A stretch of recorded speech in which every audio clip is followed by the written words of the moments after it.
Pag bata, may nakakaasar. Hindi yung lalakad-lakad. Ang uod.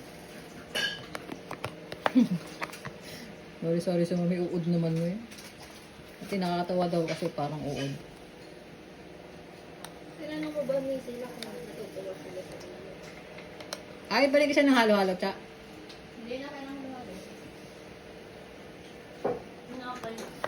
Ang gusto niya Starbucks. Diba ito yan?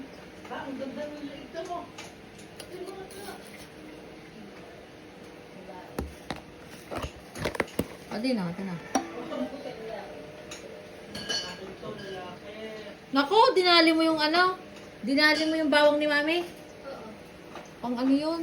Oo. Kaunti lang. Ah. Rin.